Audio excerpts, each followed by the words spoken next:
سلام ممکن ولی در حیات اهل ایجاد خصوصا اهل صنعت کارمندان تئاتر خاطرات بسیار رنگین جالب شوق‌انگیز از حد زیاد رخ می‌دهد. معلم من تورایو من بویدا خب چی میگویی؟ و البته همه آن را در یک لحظه بیان کردن خیلی هم دشوار است. یک مصرع از اولش خون یک مصرع از آخرش. وقتم نیست منم. سال 1990 نمیشد میگم. ما همراه هنرمندان تئاتر آینه که من آنجا فعالیت میکردم همراه استاد عبیدالله رجب، سید مراد مردانوف و شهر باستانی خوجند سفر هنری کردیم.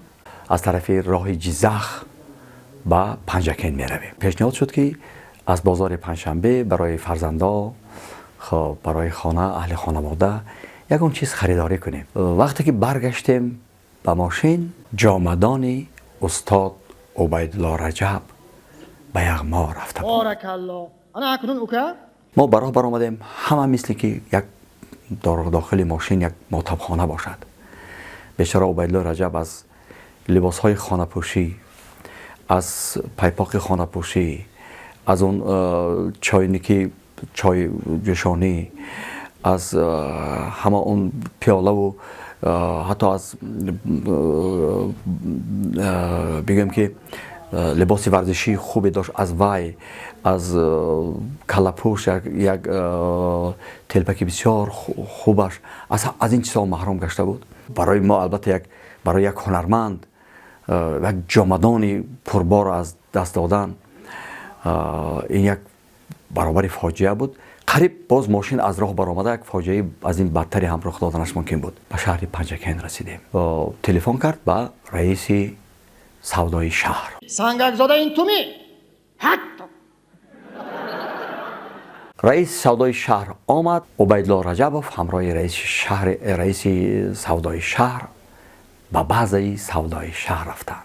وقتی که عبیدالله رجبوف از اونجا برگشت در سر یک تلپکی که و اون وقتها کمترین آدمان میافتند و میپوشیدند. در گردن یک شرفی که خارجی و تماما نادر بود. یک لباس ورزشی خارجی مدی آخرین. بعد بهترین پایپاق، بهترین چایجوش، بهترین چاینک و پیاله و همین قدر لباس های تک این قدر که جبران کردن یک جامدان چرمی بسیار هم پر دبدبه. وقتی همه اهل گروه دیدیم فیغان همه ما خاصه فیغان استاد سید مراد مردانوف بلند شد. دزد را لعنت میخواندیم که ای دزد لعنتی چرا جامدان ما را ندزدیدی؟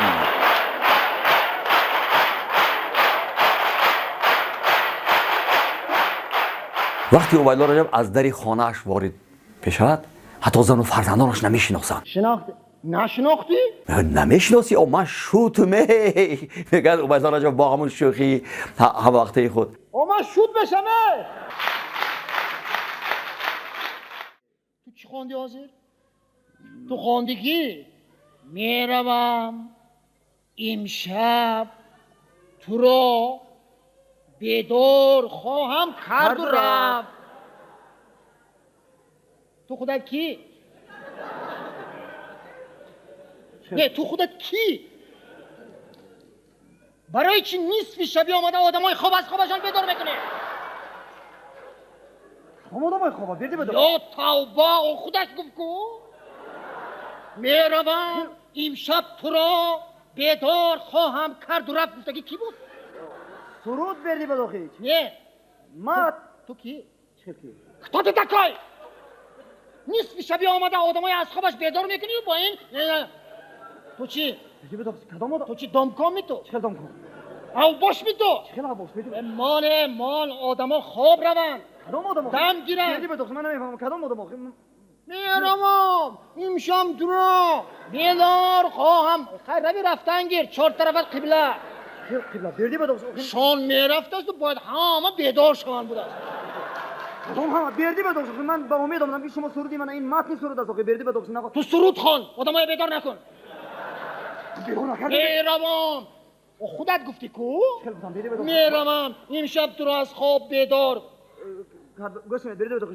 شما منو درست فهمید. برید بداخل. این سرود خودتون فرموده بودید غیر کنکورسی برای بوستان. نه آدم کو از خوابش بیدار کردی. سه او بیدار کردی گپت گوی بعد راو. کدام گفم کدام آدم چخل بیدار برید بداخل من نمیفهمم. برای چی وای آدم از خوابش بیدار کردی و گپت نگفتی و برآمده رفتی. ات بی انصافی وای از کار آمدگی وای زنکی بیچاره وای مانده شدگی شاید وای در کار وای دوست منه کار کرده باشد باز وای خانه میبید شوی رفت رب وای خوراک پسی وای پسری خورده دارد شوهری کپا کلان دارد وای کودکش خوراک میکرد شوهرش شیر میکرد بالای این تو آمده بالای سری وای با میروام امشب تو رو بیدار خواهم کرد و رفت. Oila.tj садранги зиндагӣ ба сомонаи мо обуна шуданро фаромӯш насозед.